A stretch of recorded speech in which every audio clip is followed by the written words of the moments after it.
오늘의 말씀 시편 113편부터 120편까지는 시편 119편 중에서 15번째 사맥이라는 히브리 글자의 첫 글자들로 시작되는 연입니다. 113절 다 같이 읽겠습니다. 내가 두 마음 품은 자를 미워하고 주의 법을 사랑하나이다. 아멘. 이렇게 시인은 시작부터 자신이 미워하는 것, 자신이 사랑하는 것에 대해서 이야기를 합니다. 이 연을 보면 제일 처음에 제일 먼저 강조하는 말이 있습니다. 바로 두 마음 품은 자를, 이것이 제일 첫 번째 나오는 제일 강조점입니다. 그리고 두 번째 강조점은 사랑합니다입니다. 114절에서는 나의 은신처가 제일 강조점이고 바랍니다 라는 것이 두 번째 강조점입니다. 그렇다고 보면 이 시인이 강조하고 있는 것은 이 두 마음 품은 것이 무엇인지에 대해서 강조를 하고 있는 겁니다. 이 두 마음은 내가 미워하는데 반대로 주의 법은 내가 사랑한다라고 이야기합니다. 이 113절만 보더라도 A-B 구조로 되어 있어서 두 마음 품는 자와 주의 법을 비교하고 있고 미워하는 것과 사랑하는 것을 비교하고 있습니다. 서로 정반대의 것을 갖다 놓으면서 더욱 부각시키고 있는 겁니다. 두 마음은 그래서 주님의 법과 반대되는 겁니다. 우리가 이 표현은 사실은 성경에나 있을 법한 표현입니다. 왜냐하면 두 마음이라는 것은 여기서 하나님도 섬긴다고 하면서 하나님 아닌 것도 반반 신앙 섞어서 믿는 겁니다. 시편 119편 113절에서부터 120절까지의 말씀은 2018년 7월 4일에도 제가 설교한 부분이 있습니다. 그리고 그 밖에도 이것과 관련해서 시편 62편에도 참여를 하시면 좋을 것 같습니다.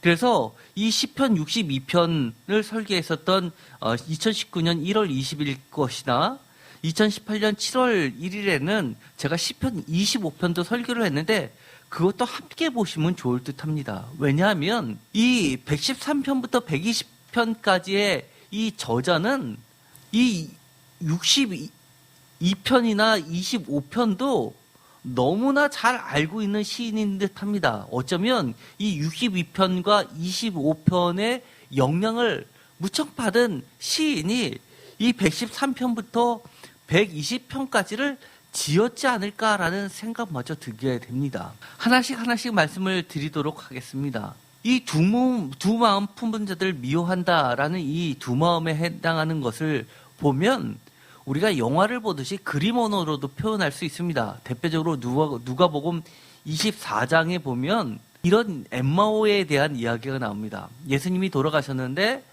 예수님이 활동하셨을 때 함께 있었던 자들이 예수님이 돌아가시니까 예루살렘을 떠나서 엠마오라는 예루살렘과 점점점 멀어지는 쪽으로 가는 사람의 이야기가 나오게 됩니다. 그런데 그 중간에 예수님이 그들과 같이 동행을 하십니다. 그런데 그 사람들은 이 사람이 누군지도 모릅니다. 그러면서 나중에는 예수님을 알아차리게 되고 예수님께서 성경 말씀을 풀어주실 때 자기를 향해서 했던 말씀들을 하나씩 설명해 주실 때 이들의 눈이 갑자기 밝아지면서 예수님을 보게 되니까 그제서 예수님은 사라지게 됩니다. 그러자 그들은 다시 엠마오에서 거꾸로 예루살렘 쪽으로 방향을 틀게 됩니다. 주님께서 맨 마지막에 당부하셨던 말씀, 너희들이 예루살렘을 떠나지 말고 예루살렘에서 주님이 약속하셨던 그 선물을 기다리라고 했던 말이 생각나서 다시금 돌아오게 됩니다. 이처럼 두 마음을 이 누가복음에서는 하나의 길로도 그려내고 있습니다. 대표적으로 이 길이라는 것은 특별히 시편에서는 인생을 얘기합니다. 우리들이 인생에서 살아가는 모든 것들을 길로서도 표현합니다. 그래서 119편 113절에 있는 두 마음은 하나님이 말씀하신 바로 그 길을 이야기합니다. 성경에 보면 옛길이라고도 표현되어 있습니다. 이것은 반대되는 것이 우상의 길입니다. 한마디로 주님과 말씀으로부터 멀어지는 길입니다. 주님이 예루살렘에 있으라고 했는데도 불구하고 예루살렘으로 멀어지는 그 길을 두 마음으로서 그림 언어로서 표현한 겁니다. 바로 사망의 길입니다. 예레미야서 18장 15절에 보면 이렇게 나와 있습니다. 다 같이 읽어볼까요? 무릇 내 백성은 나를 잊고 허무한 것에게 분향하거니와 이러한 것들은 그들로 그들의 길 곧 그 옛길에서 넘어지게 하며 곁길 곧 닦지 아니한 길로 행하게 하여 라고 되어 있습니다. 여기서 그들의 길, 그들의 길은 뭐냐면 곁길이라는 겁니다. 곧 닦지 아니한 길이라고 합니다. 그런데 그들이 갔어야만 된 길은 그 옛길이라고 이야기합니다. 우리가 생각하기에 옛길은 나쁜 것이고 새길, 신장로는 좋은 것이다 생각할지는 모르겠지만 예레미야서 18장에서는 특이하게 옛길이라고 하나님께서 옛적부터 그들을 선택하셔서 그들에게 가르쳐 주셨던 귀한 길을, 보석과 같은 길을 이야기하고 있습니다. 그런데 그것을 구닥다리 취급하고 옛 유물처럼 생각해서 마치 새로운 시대에는 새 길이 있어야 되는 것처럼 가나안 땅에서 또는 그들보다 더 잘 살고 힘센 국가에서 전해오는 새로운 문명의 소리들을 따라가는 그것을 곁길로서 이야기하고 있습니다. 주님이 가르쳐 주시는 그 길을 신명기 28장 14절에 보면 이것을 생명의 길로 표현합니다. 그러면서 말씀을 떠나 좌로나 우로나 치우치지 아니하고 다른 신을 따라 섬기지 아니하면이라고 하면서 생명의 길에 대해서 이야기해 주십니다. 그들 옛적부터 예레미야가 살고 있던 시대보다 훨씬 옛적인 모세 시대부터 그들에게 말씀해 주셨던 그 옛길이 바로 생명의 길이라고 하는 겁니다. 시편 1편에 보면 시편 전체를 시작하면서 서론격으로 이렇게 이야기합니다. 복 있는 사람은 악인의 꾀를 따르지 아니하며 죄인들의 길에 서지 아니며 오만한 자들의 자리에 앉지 아니하고 하면서 길을 이야기합니다. 죄인들의 길. 그 죄인들의 길이라는 것은 악인의 꾀요 오만한 자들의 자리인데 그와 반대되는 길로서 설명해야 되는데 말씀으로 설명합니다. 오직 여호와의 율법을 즐거워하여 그의 율법을 주야로 묵상하는 도다라고 하면서 하나님의 말씀의 길이 바로 생명의 길인 겁니다. 아까도 이야기했지만 누가복음 24장에도 그렇게 두 마음을 32절에 보면 길로서 이야기합니다. 그들이 서로 말하되 길에서 우리에게 말씀하시고 우리에게 성경을 풀어주실 때 우리 속에서 마음이 뜨겁지 아니하냐라고 하면서 33절에 보면 곧 그때로 일어나 예루살렘으로 돌아가 보니라고 되어 있습니다. 열왕기상 18장에는 그 유명한 이야기가 나오게 됩니다. 엘리야, 아마 성경학교 시간에 아주 인기 있는 몇 개 성경 구절을 꼽으라고 그러면 예를 들어 삼손의 이야기, 다윗과 골리앗 이야기, 그 다음에 이 엘리야가 바알과 아세라를 섬기는 선지자들하고 대결해서 이기는 이야기, 이런 거 얼마나 멋집니까? 이런 유명한 이야기가 나오게 되는데요. 이때 했던 이야기가 있습니다. 열왕기상 18장 17절에 엘리야가 아합에게 이야기합니다. 아합이 엘리야 보고 이스라엘을 괴롭게 한 자라고 불렀는데 엘리야는 내가 괴롭게 한 것이 아니라 바알과 아세라를 섬긴 너희들이 괴롭게 한 것이 아니냐라고 이야기를 합니다. 그러면서 19절에 그 유명하게 이세벨의 상을 먹는 바알의 선지자 450명, 아세라의 선지자 400명, 도합 850명을 갈멜사로로 불러들이게 하면서 대결을 합니다. 시편 125편 5절에 보면 구분길 이야기가 나옵니다. 하나님께서 가르쳐 주신 그 길이 아니면은 곁길이고 좌로나 우로나 치우치지 않는 길은 하나님의 그 옛길인데 거기서 좌로나 우로나 치우친 길을 구분길로서 표현합니다. 그러면서 시편 1편 5절에는 아주 비밀스러운 말씀을 하십니다. 죄인들, 악인들은 의인들의 모임에 들지 못한다고 합니다. 의인들의 모임에 들지 못하는 자들은 악인들의 모임이라고 하는 것이 아니라 악인들의 길로서도 표현합니다. 의인들의 길은 의인들의 모임에 들어가는 길입니다. 지금 여기에 모이신 분들은 어떤 자들의 모임입니까? 의인들의 모임입니까? 맞습니까? 아멘입니까? 분명하게 여기에 모이신 여러분들은 의인들의 모임에 있습니다. 개척교회 뭘 볼 게 있다고. 말씀 하나 때문에 오신 분들 아닙니까? 예레미야서 7장 18절에 보면 충격적인 이야기들이 나오죠. 하나님께서 이 남유다를 결국은 예루살렘 성전이 있는 데를 멸망시킬 때 예레미야를 통해서 여러 가지 경고의 말씀들을 하셨죠. 그런데 예레미야를 통해서 하셨던 그 심판의 말씀을 듣고 그들이 대듭니다. 어떻게 이야기를 하냐면 왜 나한테만 그러냐는 겁니다. 예레미야서 7장 18절에 보면 자식들은 나무를 줍고 아버지들은 불을 피우며 부녀들은 가루를 반죽하여 하늘의 여왕을 위하여 과자를 만들며, 하늘의 여왕은 바벨론이 섬기던 신입니다. 북극성이라고 하는 지금으로 이야기하면 스타벅스에 나오는 그 여신이죠. 하늘의 여왕을 위하여 과자를 만들며 또 그들이 또 다른 신들에게 전제를 부으며 나의 노를 일으키느니라. 그들이 이렇게 이야기합니다. 여인들이 44장 19절에 말을 하는데 어떻게 이야기를 하냐면 하늘의 여왕에게 분향하고 그 앞에 전제를 드릴 때 어찌 우리 남편의 허락 없이 그의 형상과 같은 과자를 만들어 놓고 전제를 드렸느라 하는지. 왜 우리한테만 뭐라고 그러냐는 따지는 겁니다. 내가 우리 남편의 허락도 받았고 나뿐만이 아니라 우리 남편도 허락해 줬을 뿐 아니라 우리의 자식들도 함께 나무를 주어서 이렇게 했는데 라고 핑계를 대고 있습니다. 열왕기하 16장 10절에 보면 아주 충격적인 말씀이 나오죠. 아하스 왕이 아수르 왕 디글랏 빌레셋을 만나러 다메섹에 갔다가 거기에 있는 제단을 보고 아하스 왕이 그 제단의 모든 구조와 제도의 양식을 그려서 제사장 우리에게 보냈더니, 아하스 왕은 그 당시에 팔레스타인의 패권을 장악하고 있는 아수르 왕을 찾아 알려는 합니다. 그런데 거기 보니까 제단이 너무나 멋져 보입니다. 제사장 우리아에게 도면을 그려서 보내도 똑같이 만들게 합니다. 이렇게 똑같이 만든다는 이야기는 종속국이, 피지배국이 종주국에 경배를 한다는 의미를 나타냅니다. 그리고 우호를 나타냅니다. 여기서 우리는 이것을 반드시 알아야 됩니다. 정말 주의해야 될 것. 형식과 모양은 하나님을 섬기는 듯 하지만 실질적인 내용은 우상을 섬기는 것.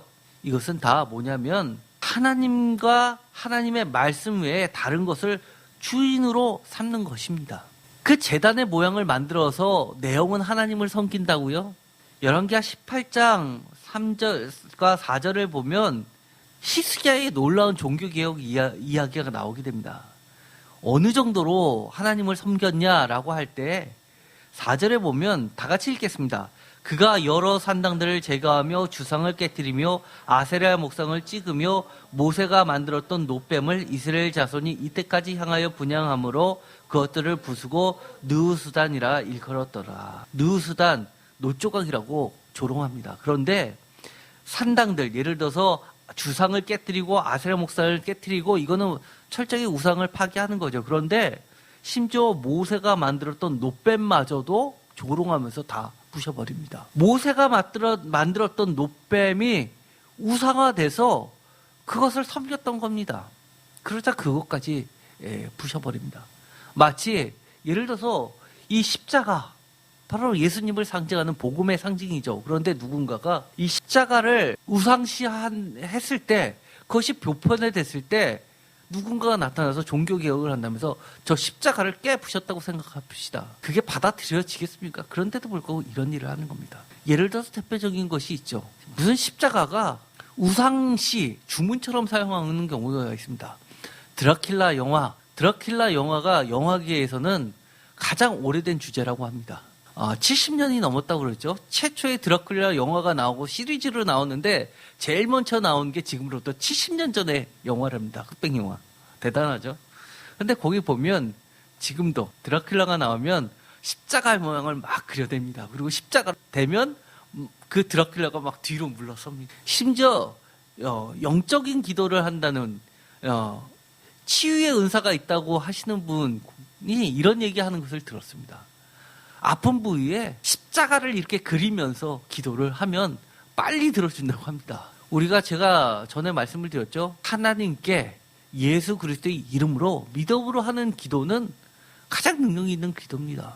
대동맥박리 수술하고 누워 있었을 때 가래가 숨을 막고서 숨을 쉬지 못할 때 정말 몇 개의 문을 지나서 대기실에서 10편, 13편을 가지고 기도를 하는 그 음성을 제가 듣고 아멘 할 때 가래가 튀어나오면서 숨을 다시 쉴 수 있었다는 이야기 제가 드린 적이 있습니다.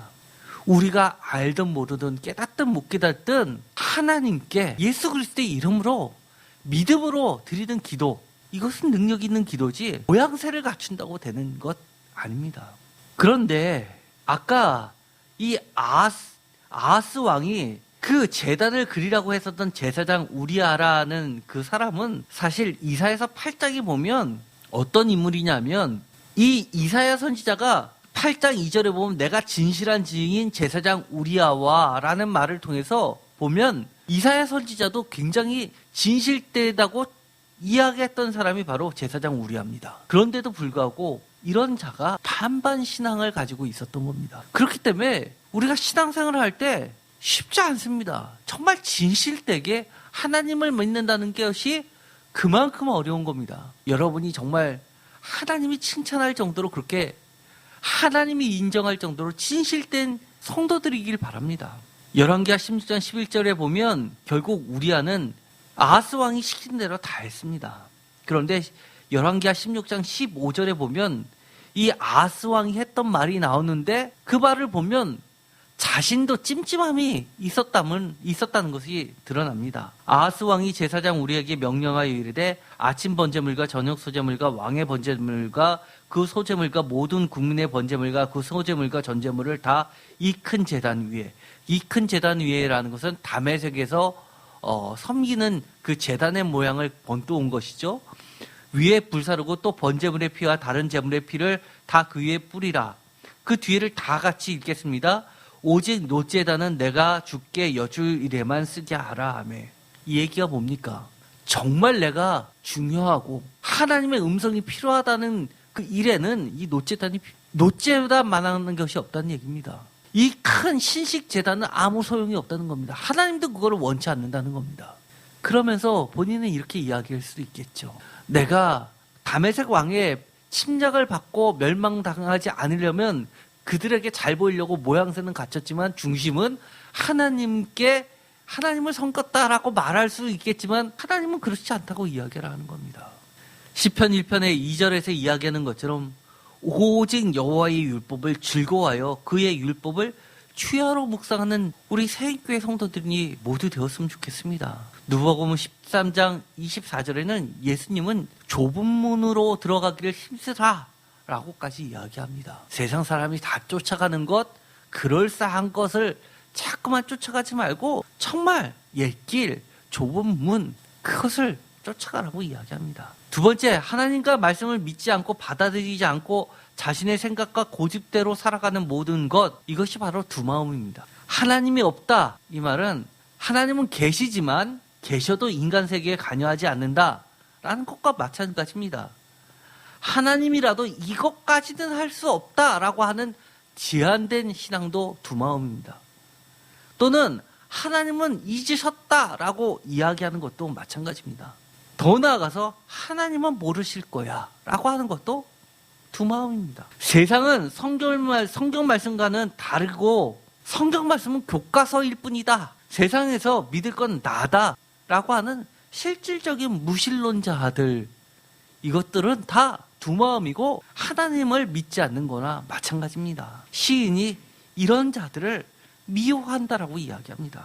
그래도 한쪽 구석에는 하나님은 믿지, 하나님은 이것만큼은 다 못해더라도 할 수 있는 것이 있고 하나님은 존재한다고 생각하니까 그래도 됐지라고 하는 것이 아닙니다. 시편 10편 4절에 보면 악인은 그의 교만한 얼굴로 말하기를 여호와께서 이를 감찰하지 아니하신다 하며 그의 모든 사상에 하나님이 없다 하나이다. 하나님께서 여러분들을 감찰하고 계십니다. 여러분들을 보고 계십니다.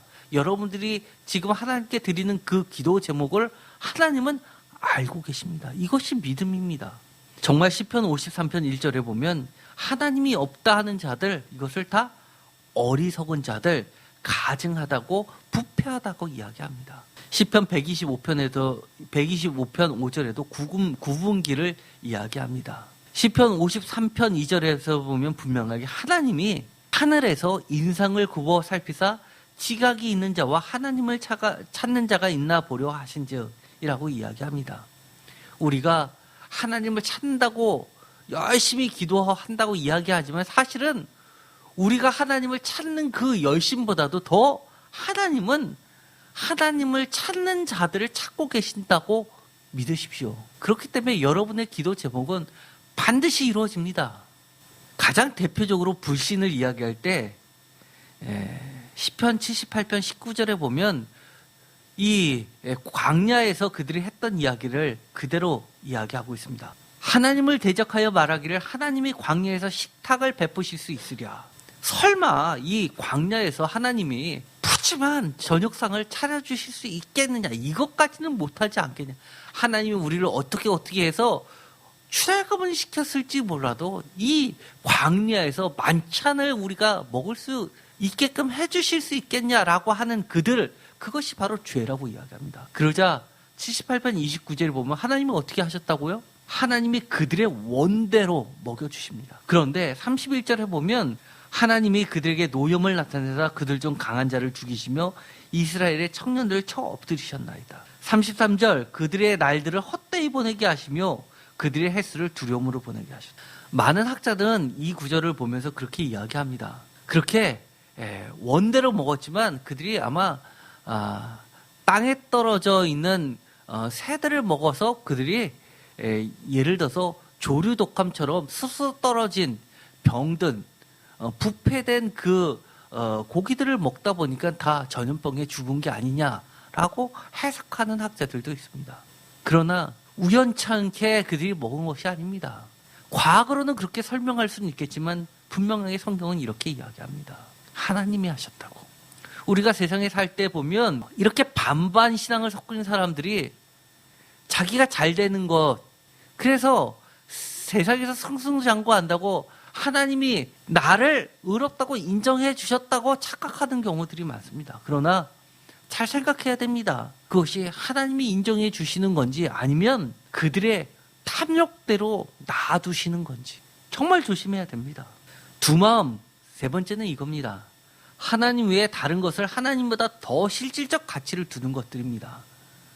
예를 들어 재물의 우상, 이생의 자랑, 눈의 욕망, 인맥, 학연, 지연, 학벌, 스펙, 과업, 직업, 이런 모든 것이 신랑이라고 생각하는 것들, 그리고 역시 노후는 신앙보다도 재산이지, 연금이지, 적금이지, 아파트지, 믿을 수 있는 건 내 주머니 속에 있는 것이 믿을 수 있는 것이지 라고 생각하는 모든 것들입니다.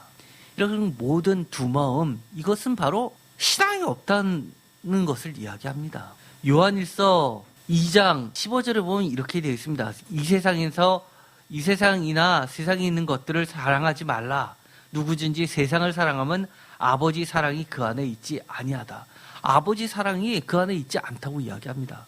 16절에 그 유명한 말씀이 나오죠. 다 같이 읽겠습니다. 이는 세상에 있는 모든 것이 육신의 정욕과 안목의 정욕과 이생의 자랑이니 다 아버지께로부터 온 것이 아니요 세상으로부터 온 것이라.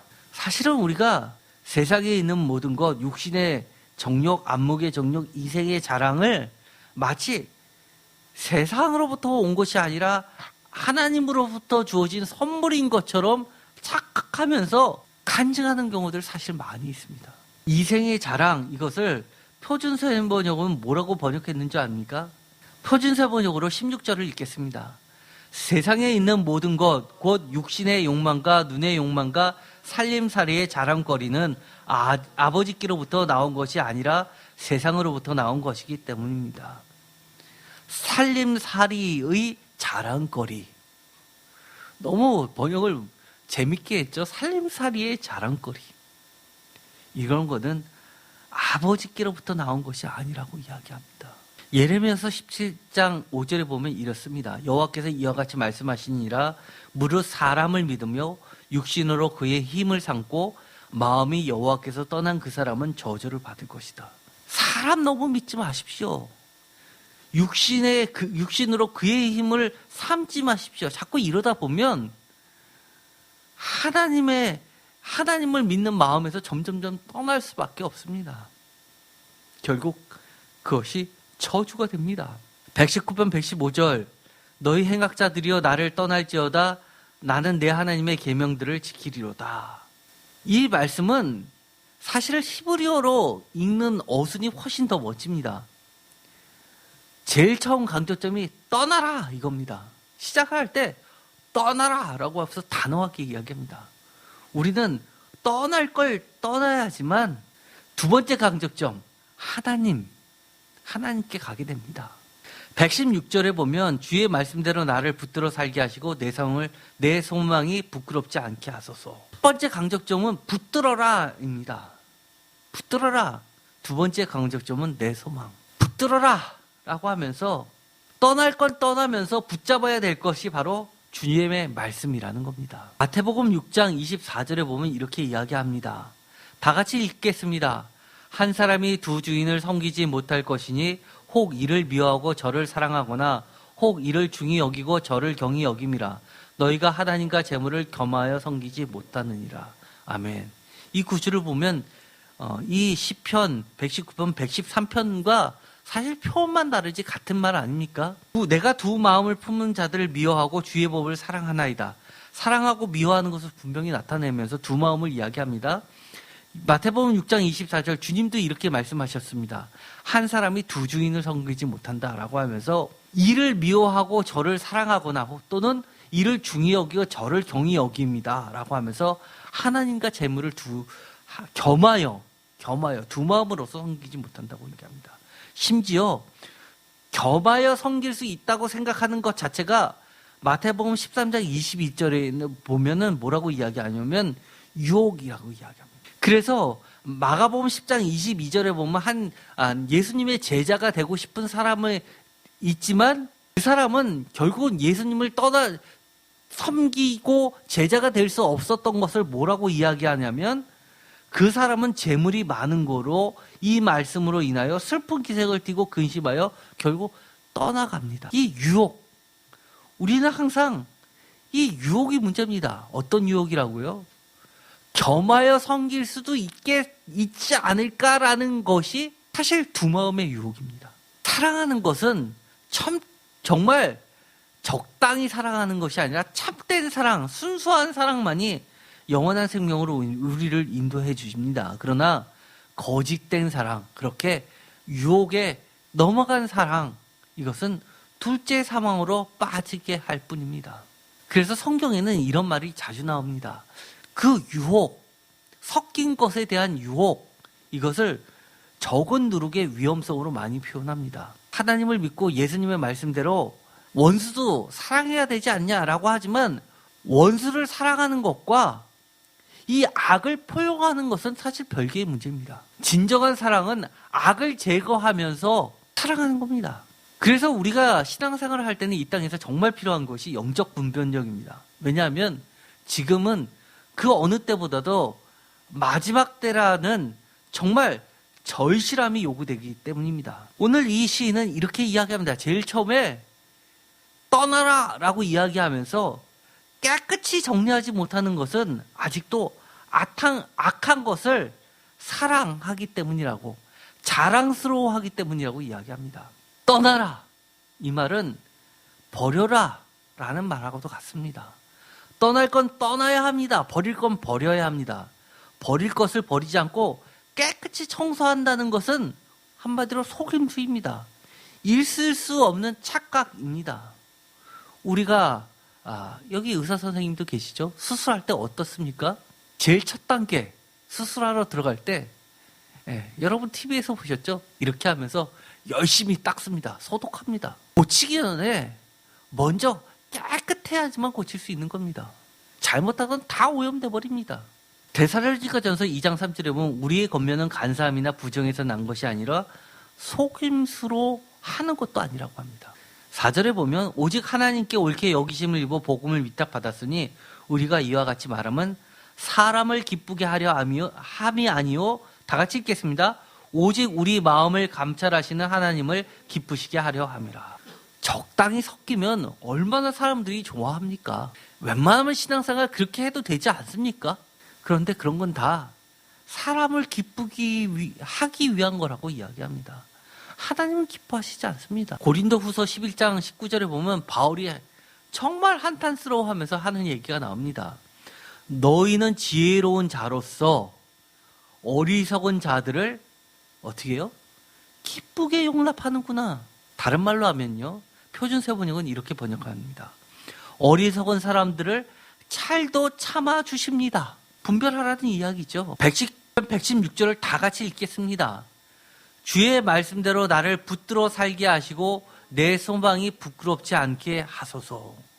내 소망이 부끄럽지 않게 하소서. 이 말을 표준세번역으로 이렇게 이야기합니다.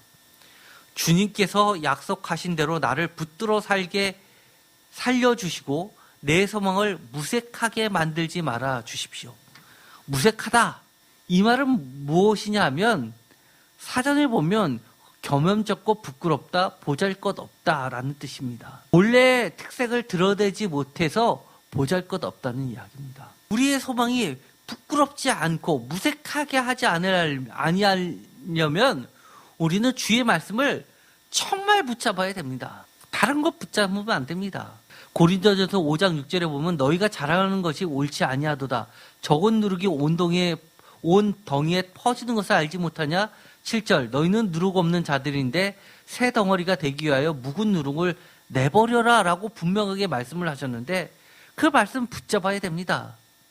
우리의 유월절 양 곧 그리스도께서 희생 대신 되셨느니라. 내버리면 표준세번역대로 이야기하면 여러분은 새 반죽이 될 수 있도록 묵은 누룩을 깨끗이 치우십시오. 내버리면 깨끗이 됩니다. 심지어 내버리는 것, 깨끗이 치우는 것에서 더 나아가서 내가 그 자리를 떠나는 것도 포함됩니다. 하나님께서 아브라함을 믿음의 조상으로 세울 때 제일 먼저 했던 건 뭡니까? 떠나게 하신 겁니다. 그 우상이 가득한 것에서부터 다 떠나게 하셨습니다. 24장 창세기 24장 7절에 보면 하늘의 하나님 여호와께서 나를 내 아버지의 집과 내 고향 땅에서 떠나게 하시고 내게 말씀하시며 내게 맹세하여 이르시기를 이 땅을 내 씨에게 주리라 하셨으니 그가 그 사자를 너보다 앞서 보낼지라 내가 거기서 내 아들을 위하여 아내를 택할지니라 라고 하셨던 그 말씀이 아브라함뿐만 아니라 야곱에게도 적용이 됩니다. 그래서 야곱도 자신의 아내를 구할 때 옛 고향 땅에 가서 아내를 데리고 오게 만듭니다. 그 아내를 데리고 온다고 한다면 결국 그 아내를 구하러 옛자리로 갈 바에는 차라리 이사하지 않고 거기서 쭉 살다가 부인도 맞이해서 믿음도 형성해 가면서 번지면 좋을 텐데 그렇지 않게 하셨습니다. 명확히 구분할 건 구분해야 되는 겁니다. 우리는 많이 그렇게 생각합니다. 우리가 믿음 생활할 때 세상과 처음에 섞여 있었습니다. 분리하지 말고 적당히 하나님에 대한 복음도 자라나고 세상의 자랑거리도 자랑이 납니다. 그런데 어느 정도 수준이 되면 하나님은 우리를 분리시키십니다. 그래서 떠나게 하십니다. 어느 정도냐 하면 마태복음 10장에 보면 주님이 이렇게까지 이야기하십니다. 34절에 내가 세상에서 화평을 주러 온 줄로 생각하지 말라. 화평이 아니여 검을 주러 왔노라. 35절 내가 온 것은 사람이 그 아버지와 딸이 어머니와 며느리가 시어머니와 불화하게 하려 합니다. 36절 사람의 원수가 자기 집안 식구라. 37절 아버지와 어머니를 나보다 더 사랑하는 자는 내게 합당하지 아니하고 아들이나 딸을 나보다 더 사랑하는 자도 내게 합당하지 아니하며 다 갈라서고 떠나게 합니다. 이 구절은 대표적으로 유대교에서 기독교가 분화되는 과정 속에서 이 구절이 특히 교회에서 설교로 많이 사용됐습니다. 제일 좋은 건 유대교 안에서 기독교가 잘 자라나서 전부 유대교가 기독교로 바뀌면 좋은데 결국 회당에서 유대교에서 기독교는 이단시되고 불리해져 떨어져 나갈 수밖에 없었습니다. 마가복음 8장 38절 다 같이 읽겠습니다. 누구든지 이 음란하고 죄 많은 세대에서 나와 내 말을 부끄러워하면 인자도 아버지의 영광으로 거룩한 천사들과 함께 올 때 그 사람을 부끄러워하리라. 아멘. 아니 어떻게 하나님의 말씀이 부끄러울 수가 있습니까? 하나님의 말씀이 부끄러운 그 사람은 아버지의 영광으로 예수님께서 다시금 이 땅에 오실 때 그 사람을 부끄러워한다고 했습니다. 지금까지 여러분들은 무엇이 자랑스러웠고 무엇이 창피했었습니까? 우리가 진짜 부끄러워해야 할 것은 무엇입니까? 고린도전서 1장 27절에 보면 이렇게 되어 있습니다. 그러나 하나님께서 세상에 미련한 것들을 택하사 지혜 있는 자들을 부끄럽게 하시려고 세상에 약한 것들을 택하사 강한 것들을 부끄럽게 하려 하시며 28절 다 같이 읽겠습니다. 하나님께서 세상에 천한 것들과 멸시받는 것들과 없는 것들을 택하사 있는 것들을 폐하려 하시나니. 아멘. 저 멸시받아도 상관없습니다. 그러나 하나님께서는 멸시받는 것들을 택하셔서 세상에 천한 것들을 택하셔서 세상에 없는 것들을 택하셔서 오직 하나님을 드러내시기 위해서 세상에 강한 것들을 부끄럽게 만드시고 폐하신다고 말씀하십니다. 로마서 5장 5절에 보면 오늘 읽었었던 말씀과 비슷한 말씀이 나옵니다. 다 같이 읽겠습니다. 소망이 우리를 부끄럽게 하지 아니하면 우리에게 주신 성령으로 말미암아 하나님의 사랑이 우리 마음에 부은 바 됨이니. 아멘. 116절도 다 같이 읽겠습니다. 주의 말씀대로 나를 붙들어 살게 하시고 내 소망이 부끄럽지 않게 하소서. 내 소망을 표준 세번역대로 하면 무색하게 만들지 말아 주십시오. 하찮게 만들지 말아 달라고 하는 겁니다. 로마서 6장 21절에 보면 너희가 그 일을 부끄러워하나니 이는 그 마지막이 사망입니다. 로마서 9장 33절에 보면 기록된 바 보라 내가 걸림돌과 거치는 바위를 시온에 두노니 그를 믿는 자는 부끄러움을 당하지 아니하니라 한과 같으니라. 아멘. 걸림돌과 거치는 바위가 뭡니까? 예수 그리스도의 복음입니다. 그것을 믿는 자는 결코 부끄러움을 당하지 않게 하신다는 겁니다. 결코 무색하지 않게 만드신다는 겁니다. 그래서 사도 바울은 로마서 1장 16절에 내가 복음을 부끄러워하지 아니하노니 이 복음은 모든 믿는 자에게 구원을 주시는 하나님의 능력이 됩니다. 라고 이야기합니다. 하나님께서 정말 부끄러워할 걸 부끄러워하지 않는 자들 이렇게 만드시겠다는 겁니다. 로마서 1장 26절 이 때문에 하나님께서 그들을 부끄러운 욕심에 내버려 두셨으니 곧 그들의 여자들도 순리대로 쓸 것을 받고 영리로 쓰며 27절 마찬가지로 남자도 부끄러운 일을 행하게 하며 부끄러운 욕심에 내버려 방치해 두신다는 겁니다. 정말 하나님의 사랑을 입은 자들은 사실은 어떤 자들이냐면 우리가 잘못 갈 때 그것을 하나님께서 알려주셔서 바른 길 가게 하시는 것이 사실은 우리가 은혜 받는 겁니다. 하나님의 교회를 업신여기고 빈궁한 자를 부끄럽게 하느냐라고 고린도서 11장 22절에 보면 바울이 야단치고 있습니다. 시편 119편 116절은 그야말로 성부 하나님, 성자 하나님, 성령 하나님과 주님의 말씀에만 두는 참된 소망과 이거에 반대돼서 거짓된 헛된 허망한 생각들, 우상들, 거짓 믿음들, 유한한 신뢰의 대상들을 대조시키고 있습니다. 그러면서 시편 42편 11절에도 너는 하나님께 소망을 두라 라고 이야기합니다. 시편 146편 4절에 보면 이런 얘기가 나옵니다. 그의 호흡이 끊어지면 흙으로 돌아가나니 그날에 그의 생각이 소멸하리로다. 표준 세번역은 그가 세운 모든 계획이 바로 그날로 다 사라지고 만다. 얼마나 허망합니까? 그 이야기 뒤에 대체적으로 이런 말씀을 하십니다. 우리가 정말 소망을 둘 때 둬야지 그날로 사라질 것들에 대해서 두지 말라고 하면서 5절입니다. 다 같이 읽겠습니다. 야곱의 하나님을 자기의 도움으로 삼으며 여호와 자기 하나님에게 자기의 소망을 두는 자는 복이 있도다. 아멘. 정말 우리가 우리의 소망을 하나님께 걸어야 됩니다. 하나님께만 소망을 두어야 합니다. 그래서 오늘의 말씀 119편 116절에 보면은 내 소망이 부끄럽지 않은 이유가 주님의 말씀대로 나를 붙들어 살게 하셨기 때문이라고 이야기를 하는 겁니다.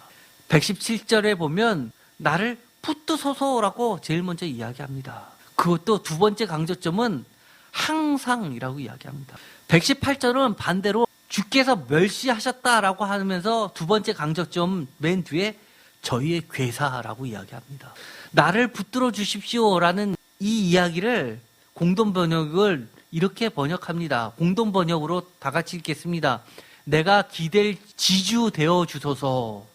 내가 살아나리이다. 나는 언제나 당신 뜻을 살피리이다. 정말 하나님은 우리가 기댈 기둥입니다.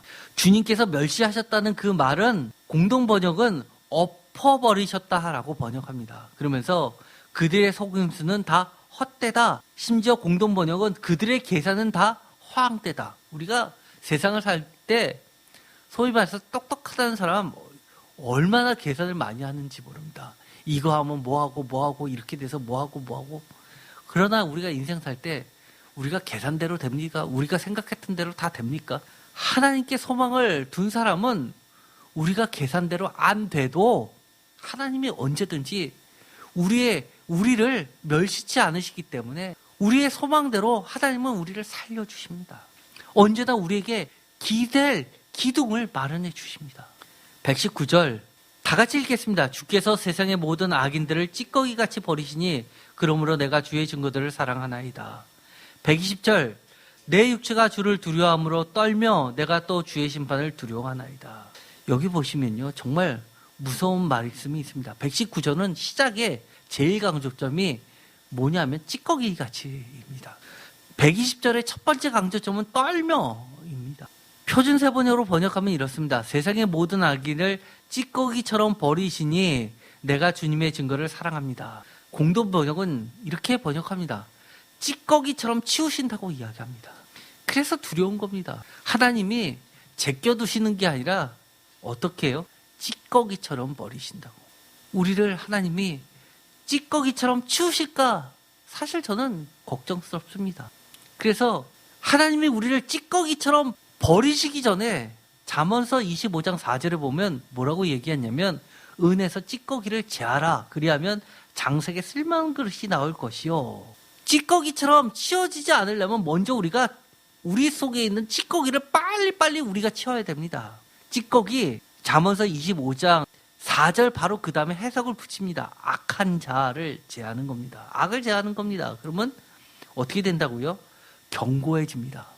이사야서 1장 25절에 보면 찌꺼기를 잿물로 씻듯이 녹여 청결하게 하며 내 혼자뿔을 다 제하여 버리고 라는 말이 나옵니다. 정말 우리는 26절에 있는 것처럼 정말 회복되기를 원합니까? 의의 성읍, 의의 백성, 신실한 고은, 신실한 자들, 믿음의 사람들이라고 불려주고 싶습니까? 그러면 청소하십시오. 회개하십시오. 찌꺼기는 반드시 제거해야만 됩니다. 그걸 놔두고 나서 무엇인가 자꾸 쌓는다고요? 천만에요. 하나님이 스스로 버리지 않으면 직접 제거한다고 말씀하십니다. 찌꺼기는 가지고 있으면 안 됩니다. 그게 무슨 재산입니까? 그게 무슨 자랑거리입니까? 무엇인가 불순물이 섞여져 있는 것, 이런 것들은 다 성경에서 찌꺼기로서 표현하고 있습니다. 그래서 빌립보서 2장 12절은 심지어 이렇게까지 이야기합니다. 바울이 자기가 했던 모습 그대로를 그들에게 부탁하면서 다 같이 읽겠습니다. 그러므로 나의 사랑하는 자들아 너희가 나 있을 때뿐만 아니라 더욱 지금 나 없을 때에도 항상 복종하여 두렵고 떨림으로 너희 구원을 이루라. 얼마나 바울이 자신이 두렵고 떨림으로 항상 주님께 그리고 주의 말씀에 복종하며 살았는지 그들에게 부탁하는 겁니다. 저도 이런 말씀을 여러분에게 부탁하고 싶습니다. 왜냐하면 저는 지금 세상 사람의 기준으로 볼 때도 언제 쓰러질지 모르는 매우 연약한 자입니다. 그런데 제가 하나님이 싫어하는 일을 무슨 배짱이 있다고 마음대로 저지르겠습니까? 하나님께서 내가 너를 지금까지 겨우 살려주셨는데 은혜도 모르고 이 뭐뭐뭐 하시면서 후하고 불까봐 두렵습니다. 그래서 감히 못합니다. 119편 120절에 있는 것처럼 신실한 신앙인은 하나님의 구원의 확신을 가지고 있으면서도 어떻다고요? 두렵고 주를 두려워하면서 떨며라고 이야기할 수 있어야 됩니다. 경건한 두려움과 무서움을 가지고 매 순간 주님의 말씀대로 순종하고 복종하며 살기 위해서 깨어있게 최선을 다해서 오늘도 발버둥 치면서 구원에 이르도록 오늘 하루하루를 살아내는 자입니다. 심지어 옛날에 그런 것들이 있었죠. 구원받을. 언제 구원받았습니까? 몇 날 며칠 몇 시였습니까? 라고 해서 구원받았던 것은 영원히 없어지지 않으니까 당당하게 살라고 이야기하는데 듣기는 매우 좋지만 사실은 성경적으로 옳은 말이 아닙니다. 심지어 우리가 사도 바울의 발꿈치라도 쫓아갈 수 있습니까? 그런데도 불구하고 바울은 두렵고 떨리는 마음으로라고 자신을 고백하고 있습니다. 그런데 우리가 두렵고 떨리는 마음이 없이 신앙생활을 한다고요? 말도 안 되는 이야기입니다. 오늘 말씀처럼 119편 119절은 정말 119, 119 구급대 구급대입니다. 정말 이런 상황 오면 구급대에 실려가는 거나 마찬가지입니다. 주께서 세상의 모든 악인들을 찌꺼기같이 버리시니 그러므로 내가 주의 증거들을 사랑하나이다. 저는 이 119, 119 이거는 꼭 기억했으면 좋겠습니다. 주의 증거들을 사랑하십시오. 예레미야서 1장에 보면 바울이 예레미야 1장에 보면 이 예레미야가 주님의 말씀을 전하는데 하나님이 그것들을 뽑고 파괴하며 파멸하고 넘어뜨리며 건설하고 심게 하였느니라 라는 말이 나옵니다. 이 6단어는 예레미야서 전체를 끌고 가는 말이라고 말씀을 드렸습니다. 건설하고 심으면 되지 왜 그 앞에 뽑고 파괴하고 파멸하고 넘어뜨리는 말이 건설하고 심는다 2개보다 배로 많은 4개의 말로 표현을 했을까요? 우리 생각에는 있을 건 좀 적당히 있으면서 할 수 있을 거라고 생각하는데 그렇지 않습니다. 철저하게 찌꺼기는 불순물들은 버려야지만 새롭게 창조되는 겁니다. 너희들이 철저히 뽑고 파괴하고 파멸하고 넘어진 이후에는 내가 알아서 건설하고 내가 알아서 심는다고 말씀해 주시는 겁니다. 결국 그 결론은 그겁니다. 그렇게 하는 이유가 예레미야서 1장 8절에 보면 구원해 주시기 위한 겁니다. 지금 아직도 나에겐 그리고 여러분들에게는 어떤 두려움이 남아 있습니까? 세상에서 밀려날까봐 두렵습니까? 세상에서 살림살이가 두렵습니까? 사람들로부터 멸시받을까봐 두렵습니까? 저는 마가복음 8장 38절에 있는 것처럼 누구든지 이 음란하고 죄 많은 세대에서 나와 내 말을 부끄러워하면 인자도 아버지의 영광으로 거룩한 천사들과 함께 올 때 그 사람을 부끄러워하리라. 제가 제일 부끄러워하는 것은 주님이 저를 부끄러워할까봐가 걱정됩니다. 그게 제일 두렵습니다. 주님을 부끄러워하지 마십시오. 주님도 주님의 말씀을 부끄러워한 자들을 주님 오실 때 부끄러워하신다고 말씀하십니다. 주님만이 우리의 소망일 뿐만 아니라 이 세상에서 유일한 자랑거리, 찬양, 증거, 목표이고 길이 되시기를 축원드립니다. 정말로 우리가 마지막 때를 살고 있습니다. 우리의 영원한 소망, 주님의 말씀만은 정말 붙잡고 참된 소망을 거기에 두고 우리의 자랑거리로 삼고 사는 여러분들이 되었으면 좋겠습니다. 기도하고 마치겠습니다. 하나님 감사합니다. 정말 주님의 말씀이 좋아서 사모해서 이곳에 나온 주님의 백성들이 있습니다. 하나님, 예수님께서 이 땅에 오실 때 이들을 무색하지 않게 해 주시고 많은 사람들 앞에서 자랑거리로 삼아 주시옵소서. 이들이 이처럼 나를 하나님의 말씀을 복음을 주님의 말씀을 자랑스러워했고 어떠한 경우에라도 부끄러워하지 않았던 이들이었다라고 우리들을 칭찬해 주시고 반겨 주시옵소서. 저희들이 평생 버려야 될 건 정말 버리게 하시고 찌꺼기들을 제해서 오직 주께만 소망을 두고 살게 하여 주옵소서. 우리 마음속에 아직도 두 마음이 있는지 두렵습니다. 우리 마음의 두 마음을 제거해 주시옵소서. 오직 주님만을 따라가는 우리들 모두 되게 하여 주옵소서. 결국 우리들을 주님의 말씀을 사랑할 때 의인들의 모임에 들게 하실 줄 믿습니다.